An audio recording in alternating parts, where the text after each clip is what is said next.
What's going on, everyone? Welcome to the Hub City Hoops Talk podcast. I'm Austin Massey, and he's Jacob Harris. Guys, today we're going over Big 12 bracketology. It's that time of the year again. Jacob, it's March, man. I'm so freaking excited. But, well, good to be back with you, man. How have you been? Well, I can't complain too much. Been living the dad life. It's an exciting time, and just happy to be back and talking some bracketology. It's everyone's favorite time of year. The madness has started. Before you know it, we'll be talking transfers and who's going where and all that fun stuff. Oh, man, I can't wait for portal season. It's like this is going to be the most fun kind of couple months coming up for us. I know that for sure. Oh, yeah. But, man, I'm so excited for March. The good news for us is I feel like we have a pretty defined, bracketology in the Big 12 at this point. Like we pretty much know who's in and who's out. There may be, we were discussing this off air. Kansas State maybe could sneak into the tournament if they were able to beat Kansas in Lawrence, their next game, and then also against Iowa State at home for their final game of the year. So we'll see what happens there. But a couple teams on the bubble in the Big 12, really just Kansas State. I think Cincinnati's kind of eliminated themselves, unfortunately, at this point. I like that team. They were kind of hamstringed by that CJ Frederick injury, and I feel like that really hurt them in the long run. But let's just go ahead and dive right in, Jacob. I'm going to go ahead and share this graphic we made, guys. And keep in mind, these rankings aren't actually ours. What we did is we pulled the current seed line projections from Bracket Matrix, which is kind of a aggregated, bracketology website where they aggregate about, I think it's like 50 to 100 different bracketology experts, and they kind of seed them based on the averages.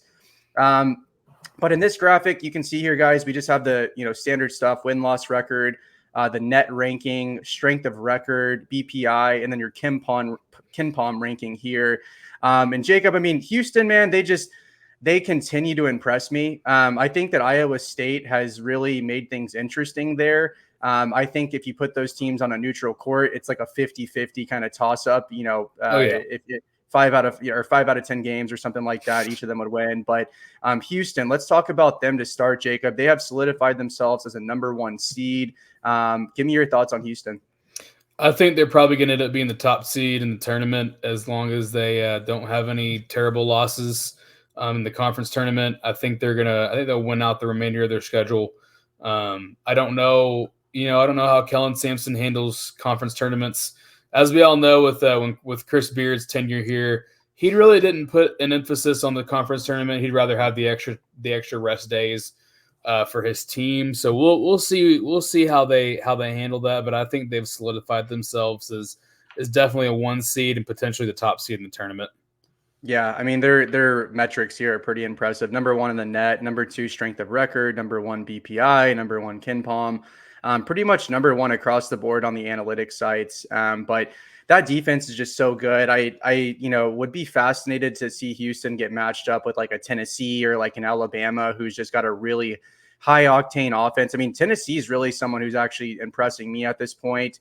And probably you see here, Kansas is actually number 2, guys. We wanted to chat about this because so Bracket Matrix says that this bracket was updated yesterday. It doesn't actually specify what time. But Kansas, I just don't see how they could be ahead of Iowa State at this point. The only argument for Kansas really at this point is their non-conference. They do have some elite non-conference wins. I mean, they probably have, 2 or 3 of the best non-conference wins in the entire country. They beat Tennessee, they beat UConn, they beat Kentucky. So I mean, there's an argument to be made there. But what Iowa State's done in conference, and I feel like they're just a much more stable team at this point than Kansas has been. Kansas has had a couple bad losses. I mean, they got blown out by Texas Tech. We definitely remember that. They also lost to BYU at home. Was it their last game or 2 games ago? 2 games ago, sorry, because Kansas just lost to Baylor. But Kansas has a lot to figure out. I think that they're just, you and I have talked about them previously, but their depth is really their most concerning thing to me. And they really do rely a lot on their freshman Furphy. Obviously, McCullough and Dickinson are 2 of the best players in the conference, but that can only take you so far in March, especially whenever you're game planning and taking guys out of the game.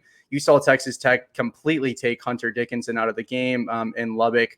Don't be surprised when coaches kind of scheme the same way, and they put a lot of pressure on Dickinson and force other guys to make shots. But Iowa State, Jacob, I mean, in my opinion, if I was ranking this bracket, Iowa State would absolutely be ahead of Kansas. And I think some brackets do have Iowa State as a 2 seed right now. But talk to me about Iowa State. So I actually have those two teams flipped. I have Iowa State as a 2 seed, Kansas as a 3 seed. Iowa State has been way more consistent than I thought they were going to be coming into the year. Obviously, they've probably been the biggest surprise of the conference, which they've been playing really good. In kind of previewing them when they played Texas Tech, I kind of thought they didn't really have a superstar kind of player. But what they do have is about 7 or 8 guys that at any point could drop 10 on you, 15 on you. So they're very consistent across the board. There's not much drop off in their bench. They play really good defense, and Coach Osenberger over there has them playing really well. And I think they'll end up being a 2 seed. They're a team that they're probably my favorites to win the conference tournament, just because in years past they've been one of those teams that has attempted to win the conference tournament, and I feel like they're going to try to do that again this year. Yeah, I could very well see that. Iowa State versus Houston in the finals could very well happen. We'll see how the brackets, kind of stacks up. That may not even be possible. They may face each other before that. But it's looking like Iowa State's going to be the 2 seed right now. So definitely potential for those two to face off in the Big 12 tournament title.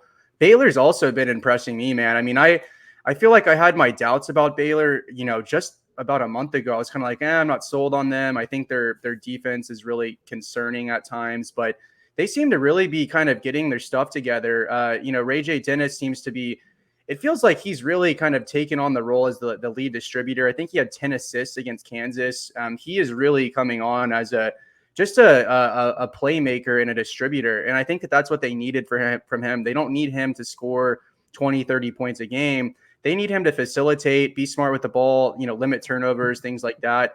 They obviously have a, potential lottery pick in Jacoby Walter. Their other freshman, big man, Misi, I mean, he is incredible, guys. He could go in the first round as well. We'll see what happens. Maybe he comes back for one more year. But Baylor's really impressive. I mean, pretty much top 15 metrics across the board, 13 in the net, 8 in strength of record, 13 BPI, 13 KenPom. Texas Tech's actually going to get a chance to play Baylor, their final game of the year in Lubbock. That's going to be a big one for Texas Tech. I had someone ask me on X earlier. They were like, hey, what's the kind of the peak that Texas Tech could be at seed-wise? And it's like, well, if you beat Oklahoma State on the road in your next game and you take care of Baylor, at home in Lubbock, maybe you're looking at a 5 seed or so, depending on what happens in some of those other games. But something to keep an eye on for Baylor as well, because a loss to Texas Tech could slip them down to the 4 seed line. But I feel like at this point, they pretty much solidified no worse than a 4 seed. So hell of a season for Baylor, especially with 2 freshmen in their core rotation. BYU, another team that kind of similar to Baylor, right? I mean, you and I have watched BYU plenty this year. They've had a couple questionable losses. They blew a huge lead against Texas Tech, in Lubbock. And they were down pretty big against TCU last night, came back and ended up beating them pretty, handedly. But Jacob, talk to me about BYU. They obviously had that huge win at Kansas as well. Yeah, I feel like that's a pretty solid seed line for them. I kind of see them more as a 6 seed right now. I'm not entirely sold on them just because they do have a tendency to kind of blow leads. They did hold a really solid lead against Kansas, and for them, I give them credit for that. But they're gonna live and die by the 3-point line, and this year they've lived by it in the vast majority of their games. Obviously, analytically, everybody loves them. Defensively, I'm not sold quite yet, but I think that's a team that nobody wants to play in March just because if they get hot, it's over. Like it's all over. It is. And BYU's like, I think that they're going to shock some teams, I should say, in the tournament just with their shooting. And they're pretty long and they're pretty deep as well. But BYU is shooting. I mean, I think, I don't have the data pulled up, but I believe BYU takes the most 3-point shots per game in the entire country. Yeah. And they are very good shooting. They have multiple shooters. Most of their core rotation can shoot it from deep. But yeah, their defense is a little bit questionable. I mean, they definitely have struggled against teams that have better defenses. That's, especially physical teams. So matchup dependent, BYU could easily, win 2 games in the tournament. We'll see what happens. But I'm high on them just because of that 3-point shooting. If they get hot, like you said, Jacob, they're going to be really tough to beat. They do got good size. They got the depth that they need to make a run.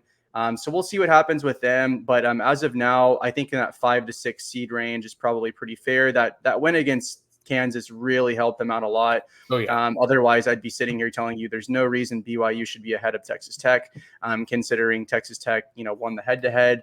And then we'll move on, Jacob. Obviously, Texas Tech, that's the team that you and I cover, primarily. But big win last night against West Virginia. A lot of people will say, "Oh, well, West Virginia sucks." That is true. They're not very good. Not wrong. Not wrong. That was bizarre. I just watching that team's body language was just really interesting to me. It felt like once the second half started, Texas Tech kind of trimmed that lead down to 6 points at the half.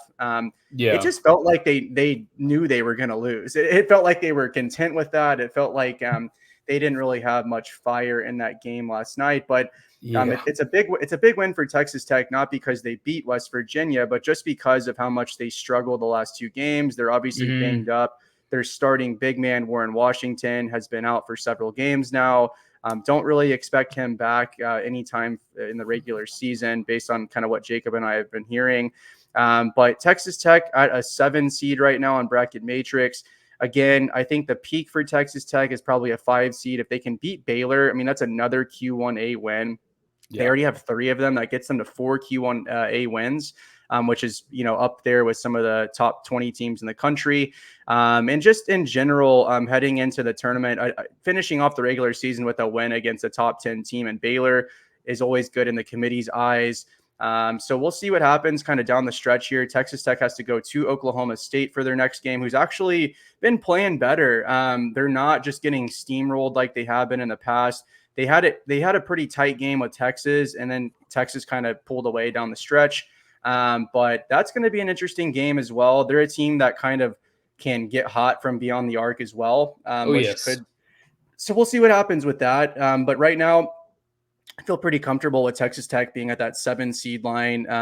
They got to the 9-win mark in conference play. I believe they're 4th in the Big 12 right now. They're 4th in the Big 12 right now. I will say that their analytics kind of took a hit after that UCF blowout loss, and then after getting kind of blown out by Texas. So, the net isn't where necessarily you'd like it to be, but everything is in pretty good shape for Tech right now.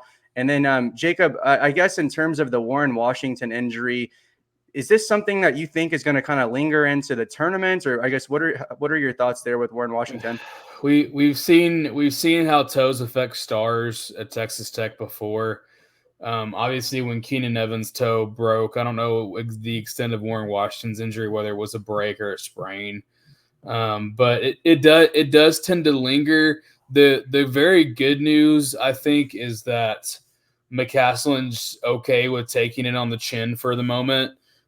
With him not out there, he'd rather have him at 100% or as close to 100% as he can get when it comes to tournament time. And the other thing that a lot of people aren't really talking about is if Texas Tech beats Oklahoma State and Baylor, they get a double bye in the conference tournament, basically no matter what, because they would have the tie. They would have the tie break with BYU and Kansas, who they're both tied with, and they would also be tied with Baylor. So they would no matter what basically have a double bye in the conference tournament, which again gives them time, another extra couple days to rest before potentially making a conference tournament run, if that's what they want to do. Yeah. I don't know. As I've said multiple times, the Beard administration here did not enjoy spending too much time in Kansas City, unless they had to, which they never did. But it's going to be interesting down the stretch to see what what they do without Warren Washington. Obviously, there are some flaws with Robert Jennings out there. I really like against maybe some bigger teams that are just you just know you're going to get boarded really really bad. Maybe switch to some real small ball. Put Darren Williams at the 5 and put Chance Williams in there. Chance McMillan in there at the 3 and push Kerwin up to the 4 and kind of let them spread the ball out and get some threes up and get some driving lanes. Because what we've seen is when there's driving lanes for Toussaint and Pop Isaacs, a lot of good things happen. And when there's not, bad things tend to happen. So I think really spreading the floor with Warren Washington out is going to be imperative, because with him in there, there's a better post presence. So those are my wonderful thoughts on the situation. Yeah, I agree. I mean, I think that when Tech went small against West Virginia, you saw them go on a pretty significant run. I really like the minutes that freshman Yalaho from Finland kind of gave Texas Tech. He's a big boy, man. I mean, Jesse Edwards is a big guy. I mean, he's been playing in the league for 5 years, right? So he knows what he's doing. Experienced. He's big. He uses his body well.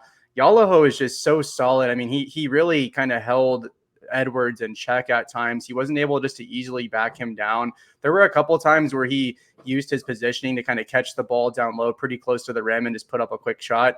But Yalaho just did a good job being physical with Edwards, and that ended up being a key down the stretch. He also, the guy can't seem to hit a free throw, so that kind of hurt them down the stretch as well. Yes, it did. But moving on, Jacob, we have these 3 right here: TCU, Oklahoma, Texas. Again, guys, this bracket was from Bracket Matrix. It appears that this data may be outdated. I don't know if the brackets were updated in the morning yesterday on Saturday or if it was in the afternoon. Jacob and I both believe Texas is definitely ahead of TCU and Oklahoma in the seed line right now. They've been playing better ball. I mean, they obviously came into Texas Tech and Lubbock and dominated from start to finish, which was pretty impressive when you consider Texas Tech's body of work at home. Yes, they were kind of undermanned. Warren Washington was out. We knew that Disu was going to kind of feast without Warren Washington there. But Texas is, I feel like right now they're a strong 7 seed. I think you could probably flip them in TCU, and I would feel pretty good about things. Oklahoma, probably borderline 8 or 9 seed as well. I think they need to take care of business down the stretch, Jacob. I think both of us feel that way. Or they could find themselves on the bubble. I think pretty much every team that we're displaying here right now, all 9 teams, I feel personally like they're all going to end up being in the tournament. I'm not too worried about Oklahoma missing. I haven't looked at their remaining schedule, Jacob, but I'm still high on Oklahoma. I don't know, maybe they win 1 game. I think 2 games in the tournament would be pretty high, pretty good for them.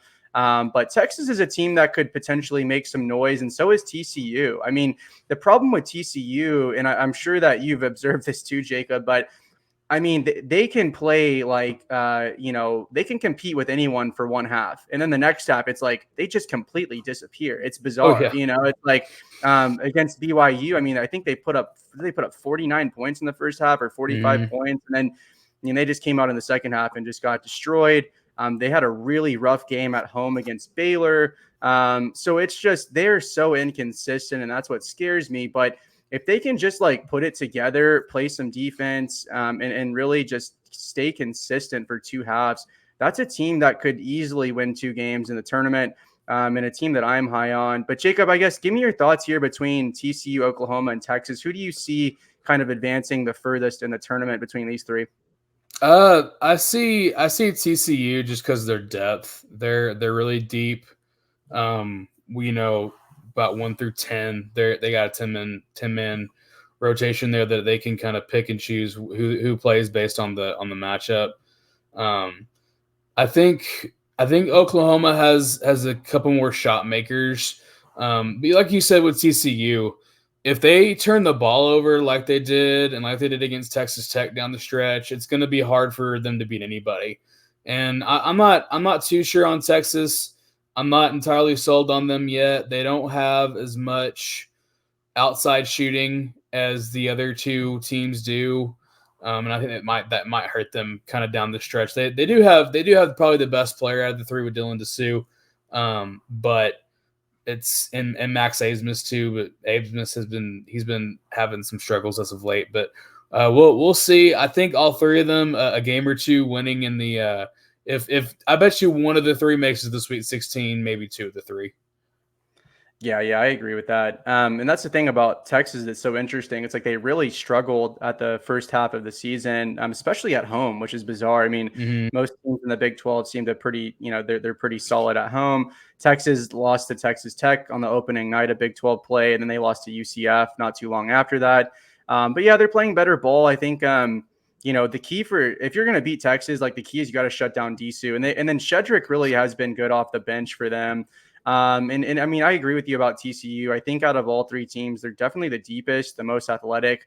Oklahoma is like, I don't know how I feel about Oklahoma. I think out of the three, they're probably the weakest team. Yeah. But, Porter Moser is a good coach. He's got experience in the tournaments. I think that they're a team that probably wins one game and loses in the second round.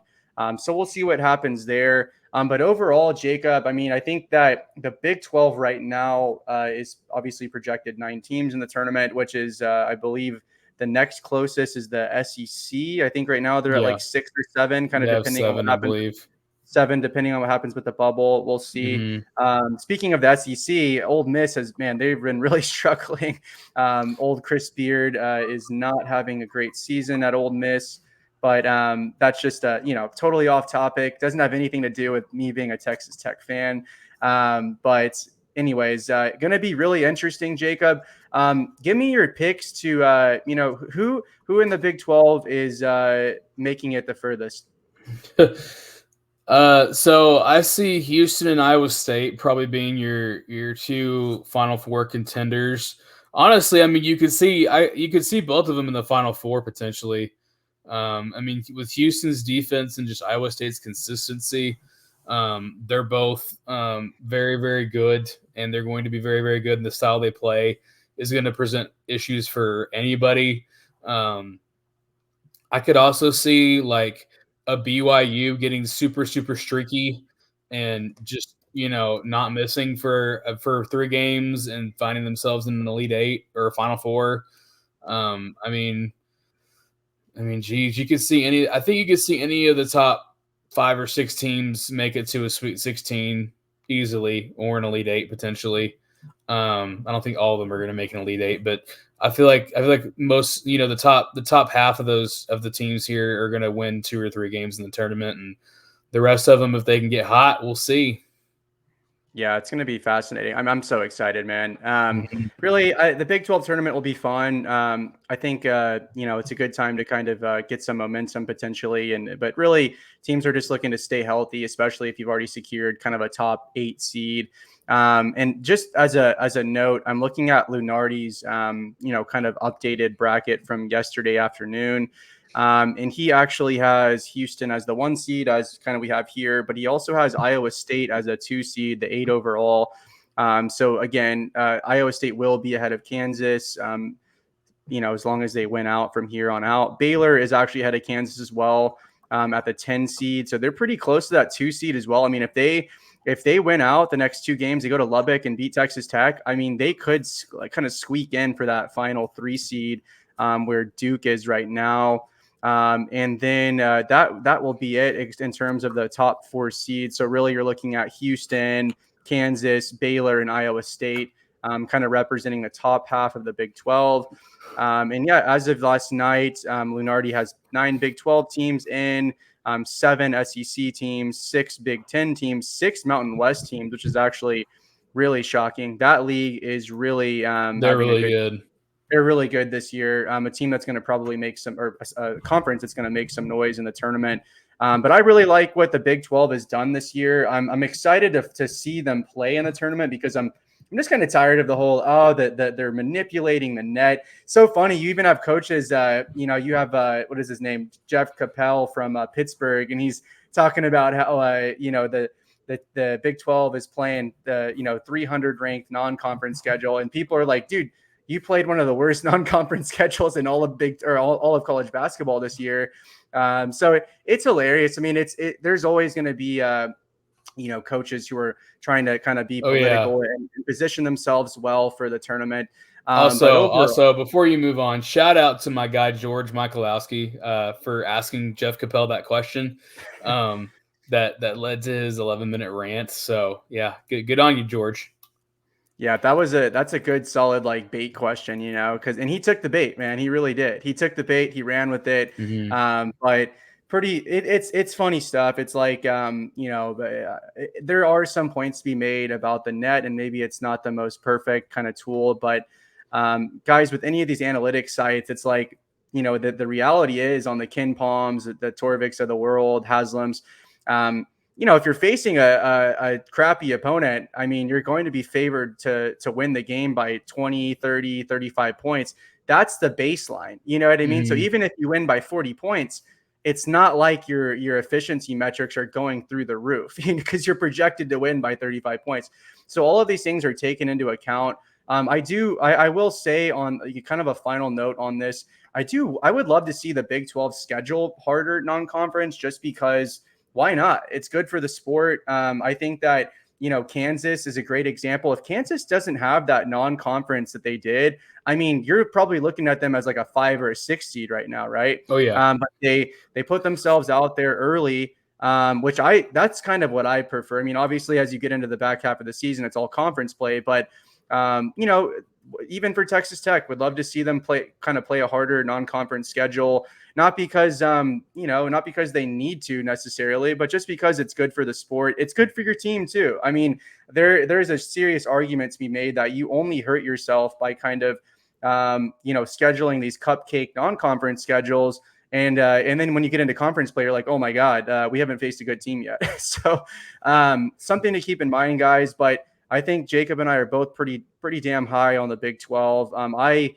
feel pretty confident that one of these top 4 teams in the Big 12, Houston, Iowa State, Baylor, Kansas, I think you're going to see one of these teams in the national championship. We'll see. There's obviously the Purdue's, the UConns, the Tennessees of the world that are really playing good ball. I mean, it's hard to Illinois is even playing pretty good ball right now. It's hard to imagine that Purdue's not going to be in the championship just because they're so experienced. They got Edie, they got a good coach.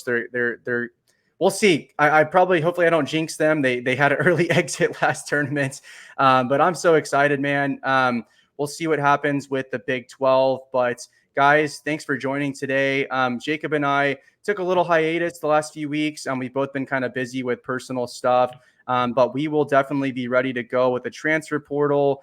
We also have some super exciting news coming up here in a couple of weeks that we're going to announce. So stay tuned for that. But Jacob, as always, thanks for joining, man.